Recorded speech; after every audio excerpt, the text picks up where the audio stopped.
Hello बच्चों, let's see the question and the question says that if a integer and w is not equal to 1 is a cube root unity and the minimum value of mod of a plus b omega plus w c omega square plus mod of a b omega square plus c omega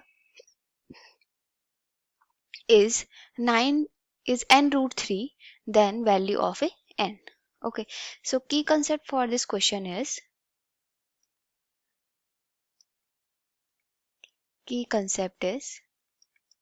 okay, we given here क्या है आपके पास omega is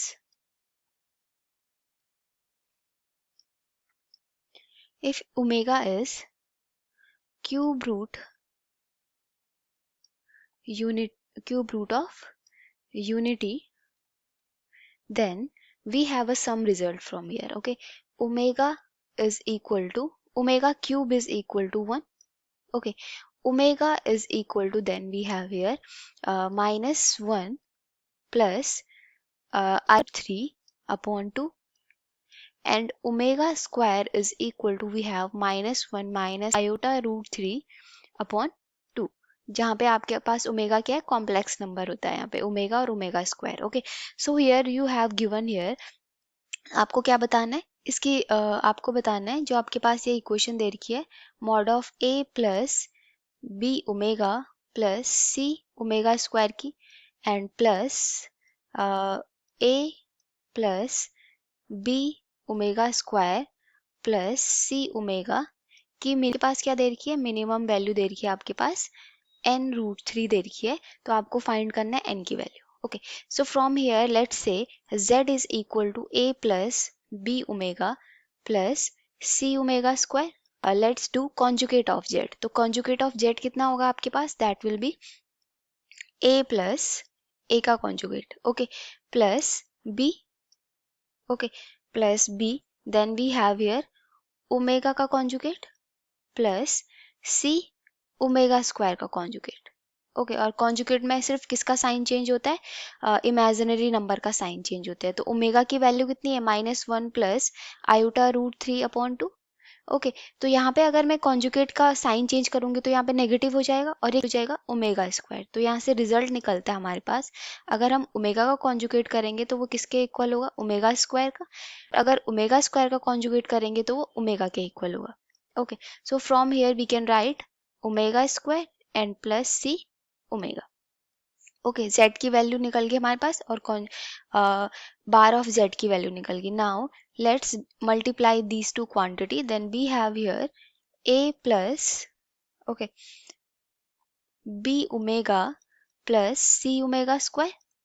okay, and multiply by a plus b omega plus b omega square plus c omega. And we know that दो complex number में अगर कोई and we know that अगर कोई कॉम्प्लेक्स नंबर उसके कॉन्जुगेट से मल्टीप्लाई होता है तो उसकी वैल्यू कितनी आती है, mod of Z square is equal to. Okay, now after multiplication we have here A square plus A B omega square plus A C omega plus then we have ab omega plus b square omega cube. Okay, and then plus bc omega square. Okay, after multiplication again we have ac omega square. Okay, ac omega square, then ab plus ab omega to the power 4, and then at the last we have c square omega cube. Okay, so अगर आपके पास omega cube root unity है तो हमारे पास क्या होती है, 3 result आते हैं, यहाँ पे 2 रिजल्ट आते हैं. ओमेगा क्यूब क्या होगा 1 और 1 प्लस ओमेगा स्क्वायर किसके इक्वल होगा. So from here we can write mod of Z square,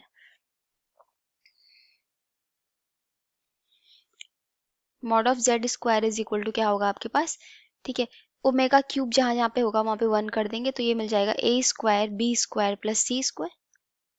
okay, अब यहाँ से हम क्या लिख सकते हैं, यहाँ से हम लिख सकते हैं plus A C omega plus omega square plus A B omega plus omega square and plus आपके पास is omega plus omega square and that is square plus B square plus C square. अब यहाँ पे से देखो जो second result है, यहाँ से ओमेगा प्लस ओमेगा स्क्वायर की वैल्यू कितनी आएगी, -1। तो यहाँ पे हम लिखेंगे क्या, यहाँ पे हम लिखेंगे again minus of AB and minus of BC. Okay, that is modulus Z square. Okay, after solve this, we have here mod of Z square is equal 2 से मल्टीप्लाई किया और 2 से डिवाइड भी किया, तो क्या होगी हमारी equation, 2A square plus 2B square plus 2AB minus 2BC and minus 2।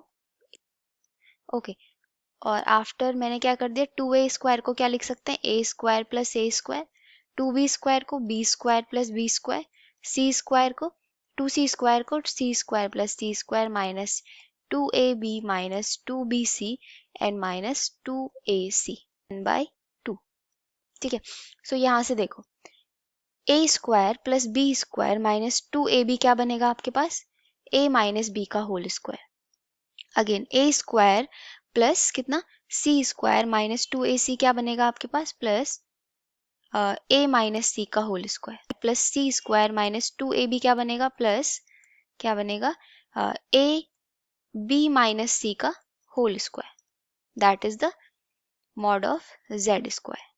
Okay, now from here, okay, now in we have given कि A और B C क्या है, 3 डिस्टिंक्ट क्या है, इंटीजर हैं, तो A is not equal to B is not equal to C, तीनों अलग अलग हैं। तो यहाँ से हम क्या निकाल सकते हैं कि mod of A होगा 1 के इक्वल होगा या 1 से ग्रेटर देन होगा। सिमिलरली A माइनस C हमेशा क्या होगा, mod ऑफ, क्योंकि mod लग रहा है, ठीक है, ऑलवेज ग्रेटर देन 1, या तो इक्वल होगा 1 के या तो ग्रेटर होगा, तीनों डिस्टिंक्ट एलिमेंट है। और अगर a minus B is greater than 1 है और a minus C is greater than 1 है, तो हम यहाँ से कह सकते हैं b माइनस सी हमेशा क्या होगा, ग्रेटर देन 2 क्या होगा, 2 होगा। ठीक है, तो ये रिजल्ट हमारे पास निकलता है अगर इफ a b c क्या है, 3 डिस्टिंक्ट है। सो फ्रॉम यहाँ से क्या लिख सकते हैं हम, मॉड z स्क्वायर क्या हो जाएगा, मिनिमम वैल्यू पुट करनी है हमें, क्योंकि मिनिमम वैल्यू फाइंड करनी है, तो मिनिमम वैल्यू कितनी हो जाएगी, 1 a माइनस बी का स्क्वायर 1, क्योंकि मिनिमम वैल्यू 1 है, प्लस 1 का स्क्वायर कितना हो जाएगा, 4। Okay, then mod of z square is equal to 1/2 into 6। Okay, तो 2 3 just 6, so that is minimum value.